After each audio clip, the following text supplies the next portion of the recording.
everyone, welcome back to my channel. Today we are going to be doing my September TBR. If you've watched last month's TBR video, you will know that I tried out a new TBR game. I put a ton of prompts into the Wheel of Names, spun the wheel and allowed the Wheel of Names to give me prompts to then choose my books, and I had so much fun with it. I will link it down below if you've not seen it. You guys seem to really enjoy it. So we're doing it again this month. We're making it a thing. I do have the wheel on my phone this time just because it's going to be so much easier than carrying my laptop around. I am on my feet, so it's easier to actually peruse the shelves. I'm so excited to find out the books that I'm going to be reading this month. You may be able to see here, this is my little TBR pile from August. And there's actually one missing from there that I also haven't read. I let the wheel choose 8 books for me and I think I ended up reading 3 of those books. In my defence, August was a really bad reading month because I had a massive flare-up, chronic illness-wise. So not too much reading actually got done in the second half of August. But I'm hoping this month we'll get a really good TBR and I am determined to actually work my way through it in September. We'll see if that comes to fruition though. So I did do 8 spins for 8 prompts and therefore 8 books last month, and I think I'm going to do the same again. That gives me like a good selection to mood read from because I am a massive mood reader at heart, and I feel like any more or any less just isn't right. 8 feels like a good amount to me, so we're going to go with 8 spins again, and without further ado I think we'll just get into it. So let me screen record.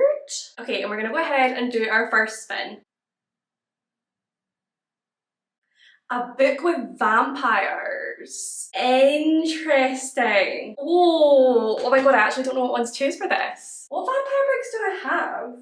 Is this a vampire book? Okay, yes. Okay, I'm so excited about this one. So, a book with vampires, I'm gonna go for King of Battle and Blood by Scarlett St. Clair. I've heard such amazing things about this book. It sounds so good. I have read A Touch of Darkness by Scarlett St. Clair and I really enjoyed that one, and I've heard better things about these books. So, Isolde de Lara considers her wedding day to be her death day. To end a years-long war and protect the people of her kingdom, she is to marry the vampire king, Adrian Alexander Vasiliev, and kill him. But her assassination attempt is thwarted, and Adrian warns that if Isolde tries to kill him again, he will raise her as the undead. Faced with the possibility of becoming the thing she hates most, Isolde seeks other ways to defy him and survive the violence and political machinations of Adrian's brutal vampire court. Except it isn't the court she ends up fearing the most, it's Adrian, and her intense attraction to him. Wrapped in mystery and a past he refuses to discuss, Adrian nevertheless starts to become less of a monster to Isolde. Despite their undeniable chemistry, Isolde can't help but wonder why the king, fierce, complicated, ambitious, and at times inexplicably tender, chose her as consort. The answer will shatter her world. I've heard people say they just flew through this book. It was so much fun. It just gave those ultimate vampire romantasy vibes, and I'm so in the mood for it. I can't wait to get to this one. Okay, let's spin the wheel for prompt number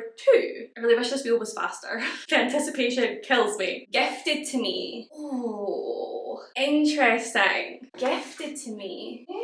Do you know what? Okay, I'm gonna go with this one because this cover keeps staring at me from the shelf. This one is called Escape and Control by Steve Hollyman, and honestly I'm just obsessed with this cover. Like, I would never have guessed this was a thriller. It's a thriller, by the way. I would never have guessed it from like this pretty pink colour, but I love that. This one says, Vincent wakes up in an apartment in New York City with no recollection of having arrived there. Back in the UK, his girlfriend Emily has been murdered. Guided by mysterious phone calls which lead him to a series of clues, he soon suspects he has travelled to New York to find Emily's killer. Meanwhile, an explicit video Emily made is going viral. When she shared it with Davison in a private forum, she never expected him to upload it. She's only ever spoken to him online, and he might not be who he says he is. This one is like a metafictional murder mystery, examining the loss of identity in the virtual world of the internet. So we have like footnotes and annotations going through this, different types of text, like a proper multimedia book, which I love. I always love that, and I particularly like it in thrillers. I think it's always really interesting to get these different snippets of like different forms of media to try and put the puzzle together. I haven't heard anyone talk about this one. This one was gifted to me by Maddie from Book Browsing Blog, and I've been really intrigued by it ever since. So yeah, it's going on the TBR. Okay, spin number 3. Cartoon cover. Why can I never think of any books that fit the prompt as soon as I read it? I need to just like stare at my shelves for a little while. It's most likely going to be a romance, right? Cartoon cover. What do I want?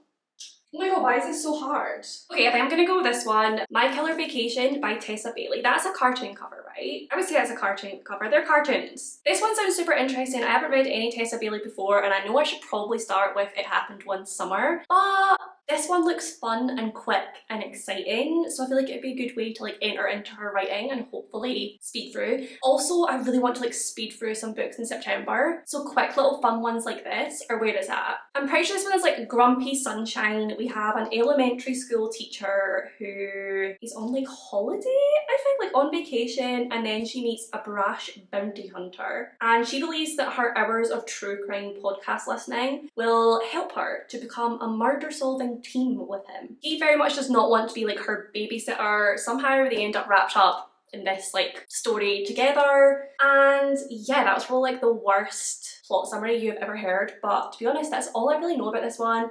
An all-new spicy murder mystery from the New York Times best-selling author of It Happened One Summer. So spicy murder mystery sounds pretty great to me, and it's going on the TBR. Okay, spin number 4. Red on the cover. Okay, so we're gonna go have a little look at my red books, which are in this sort of area over here. Do I want to read any of these?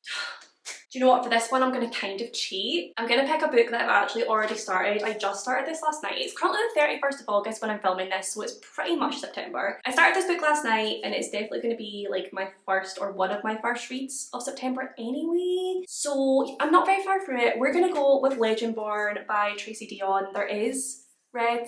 You'd probably say it's predominantly blue, but it says red on the cover. It doesn't say it has to be a red cover. So we're gonna go with this one. This is a YA fantasy, and I've heard it's got a love triangle in it. I love me a love triangle. And I'm pretty sure at the end of Bloodmark, the second book, you still don't know like who is the ship, which I love. So after her mother dies in an accident, 16-year-old Bree Matthews wants to escape. A residential program for bright high schoolers seems like the perfect opportunity, until she witnesses a magical attack her very first night on campus. A flying demon feeding on human energies, a secret society of so-called Legendborn that hunt the creatures down, a mysterious mage who calls himself a Merlin and who attempts and fails to wipe Bree's memory of everything she saw. The mage's failure unlocks Bree's own unique magic and a buried memory from the night her mother died. Now Bree will do whatever it takes to discover the truth, even infiltrate the Legendborn. But when the Legendborn reveal themselves as the descendants of King Arthur's knights and foretell a magic war, Bree must decide how far she'll go for the truth. Should she use her magic to take the society down, or join the fight? Yeah, I read about like 40 pages. Actually, no, oh my god, I read a lot more than that. Well, I listened to the audiobook for this and I'm about 80 pages in so far. So far, I'm really enjoying it. So hopefully this will be my first read of the month. Don't hate on me, my game, my rules. Okay, let's go for spin number 5.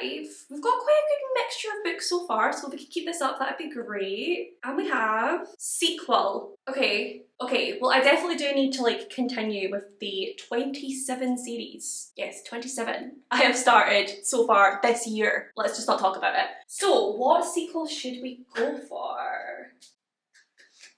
Oh, do you know what? Okay, I'm gonna go for a manga volume for this one. I'm gonna go for Spy Family Volume 4. I believe it's 4 I'm up to. There are currently 9 out and I think I've got up to 7, so I really want to continue the series. I've been meaning to catch up with the series entirely for so long now because I love these mangas so much. It's like one of my favourite manga series. So this month might be a good time to do that. I want to sneak in as many books as I can, so maybe I'll just like fly through as many volumes of Spy Family as possible.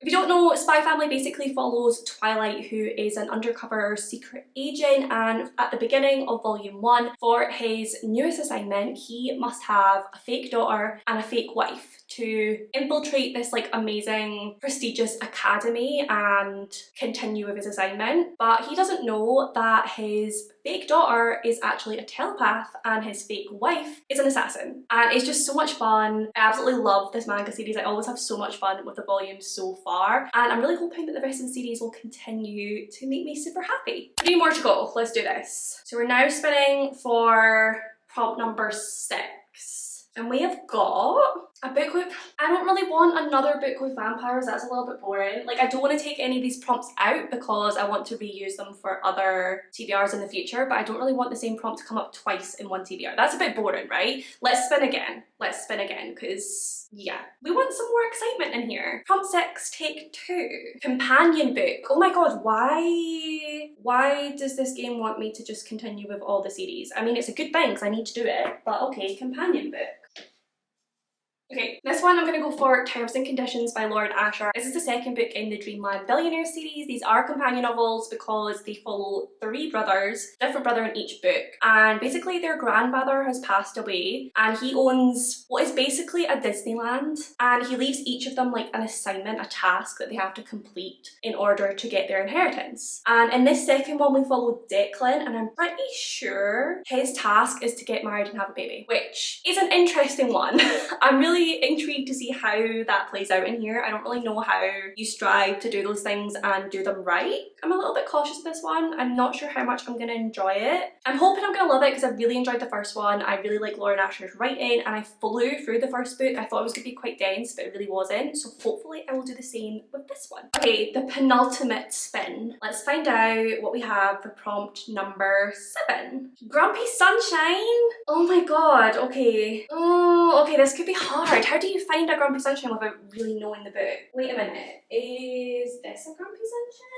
I consider doing Things We Hide from the Light by Lucy Score, but I feel like this one is more enemies to lovers. I think the first one might be Grumpy Sunshine. Okay, for this one, I think this counts. I'm gonna do Reckless by Elsie Silver, which is the 4th book in the Chestnut Spring series, and if I read that book, I will be up to date with the series before the 5th book comes out this year or next, I'm not sure, but if you didn't already know, I am obsessed with that series and I would really love to catch up. I'm pretty sure the 4th one follows Winter and Theo, and Winter is Summer from the first book's sister, and Theo is Rhett from the first book's like bull riding prodigy, and I am pretty sure that it's Grumpy Sunshine but like the opposite way around from what you would usually read, and Winter is the grumpy one and Theo is like this younger, boisterous, like full of fun and life type kid. And I think she just does see him as a kid to begin with, and at first like he really annoys her and irritates her, and then I don't really know how the story goes from there. I'm assuming he like wears her down, but I'm pretty sure that counts as Grumpy Sunshine. I'm calling it Grumpy Sunshine, so we're gonna add that to the TBR. Okay, let's do the 8th and final spin. Find out what my last book for my September TBR is gonna be.